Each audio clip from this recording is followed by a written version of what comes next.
Le dossier de ce journal ce soir, c'est un gros plan sur une association, les Chemins de Traverse, une structure caennaise qui multiplie les initiatives. Et nous avons invité pour en parler avec nous Sophie Lucet, qui est membre de cette association.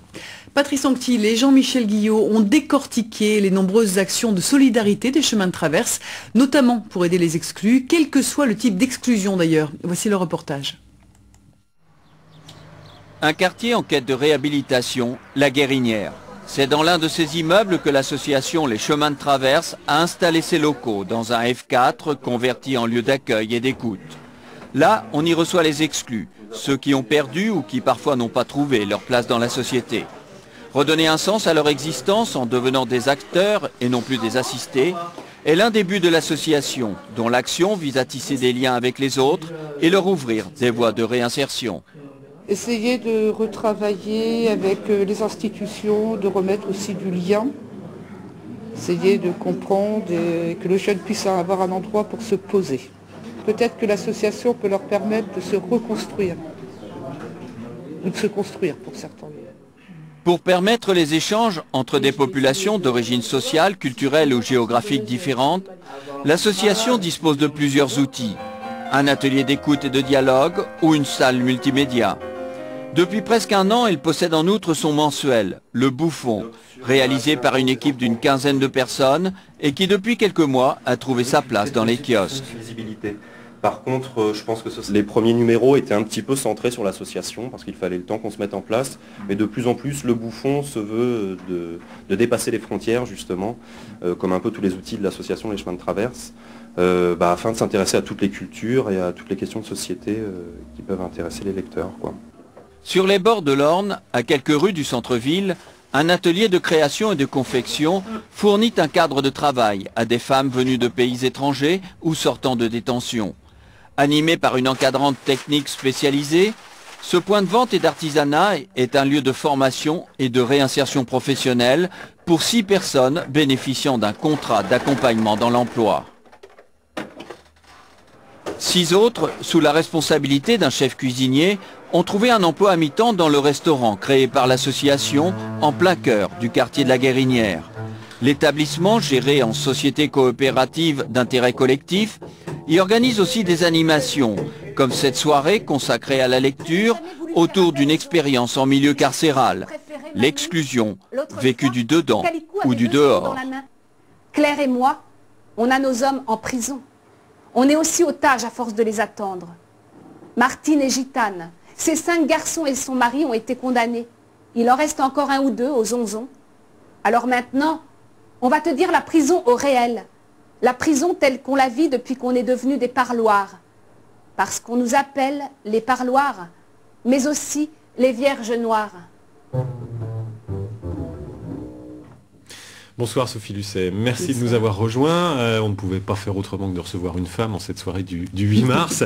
Alors vous êtes membre de cette association des Chemins de Traverse, mais vous avez une particularité qu'on a brièvement vue dans ce reportage, c'est que vous avez sorti un livre qu'on a ici, qui s'appelle Parloir avec toi, dont on vient de parler dans ce reportage, qui raconte vos rencontres donc, avec des femmes détenues ou des femmes de détenus à Caen et à Bamako, au Mali.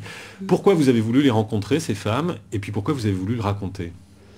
En fait, au départ, l'idée était de travailler, c'est une idée d'Astrid Pékin au départ, donc qui est de Chemin de Traverse, et qui m'a proposé de travailler sur le dedans et le dehors. Parce qu'elle reçoit donc des gens qui sortent de détention, mais elle reçoit aussi des femmes qui sont en attente d'un enfermé. Et elle me disait, dans une discussion un petit peu informelle, elle me disait, finalement, qui est le plus enfermé? Et est-ce qu'il n'y a pas plusieurs types d'enfermement? Et les femmes qui sont dehors, finalement, sont aussi enfermées dans l'attente. Elles passent leur vie à attendre, à aller au parloir, à faire tout un tas de choses pour le détenu. Et celles qui sont dedans rêvent de l'extérieur. Donc ce va-et-vient entre le dedans et le dehors s'est imposé. Et puis ensuite, comme l'association travaillait aussi avec le Mali, on s'est demandé si ce n'était pas intéressant d'avoir un autre point de vue sur la prison et donc d'aller voir un peu la façon dont les détenus étaient traités à Bamako. Alors c'est un travail qui a duré 1 an. Est-ce que c'était facile d'aborder ces femmes et comment est-ce que vous avez fait pour les aborder? Alors ce qui était compliqué, c'était quand même d'obtenir des autorisations pour pouvoir travailler avec les femmes et notamment de pouvoir les voir régulièrement. Car ce qu'on souhaitait, c'était les voir 1 fois par semaine. Et je dis on parce qu'on était 2 il y avait Sylvie Robe qui a fait les ateliers d'écriture, et moi j'étais là depuis le départ pour faire un roman, donc plus dans une perspective d'écoute. Et ce qui était compliqué, donc, c'était de pouvoir entrer dans ces lieux. Et les femmes nous ont accueillis avec énormément de chaleur, de désir, parce qu'elles disaient que peu de gens venaient simplement pour les écouter. Elles disent que beaucoup viennent pour vendre quelque chose, mais que personne ne vient pour rien. Et elles ont un terrible besoin de parler. Terrible. Terrible. Et c'est vrai que l'enfermement, 22 heures sur 24, dans une même cellule, à 4, donc, c'est quelque chose qui doit être extrêmement éprouvant. Et ce moment était un moment de liberté. Les femmes nous disaient quelque chose de très joli, d'ailleurs, elles nous disaient, vous êtes l'extérieur. Vous amenez l'extérieur en prison. Et il n'y a pas de... Il n'y a pas de peine à vous voir repartir. Après, vous pouvez ressortir. Est-ce que c'est pas difficile pour elle aussi? Si, je crois, mais l'idée était quand même que cette parole passe les murs. Et donc le projet était commun. Les femmes avaient aussi un grand désir qu'un livre soit fait et qu'on puisse les entendre. Donc elles me disaient, sors pour travailler.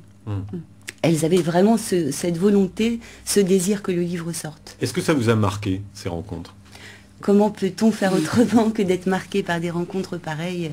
C'est extrêmement puissant, bien sûr, extrêmement fort. Et je crois qu'une des choses qui change dans sa tête, c'est les frontières. On croit toujours qu'on ne peut pas, nous, aller en prison, que ce n'est pas du tout notre monde. Et quand on va voir ces femmes, on se dit que parfois on tombe pour pas grand-chose et qu'il y a une sorte de fatalité possible. On est beaucoup moins certain des frontières quand on sort. Très bien. Merci beaucoup d'être venu dans ce journal, en cette journée des femmes, pour nous parler donc de Parloir avec toi. Voilà, le livre que vous avez sorti donc sur ces rencontres et ces dialogues avec des femmes détenues ou des femmes de détenus. Lecture en musique dans, allez, à peine 10 minutes, à la salle du Sépulcre, dans le quartier du Vogueux à Caen, de ce livre, Parloir avec toi. Merci beaucoup, Sophie Lucet, d'être venue nous voir.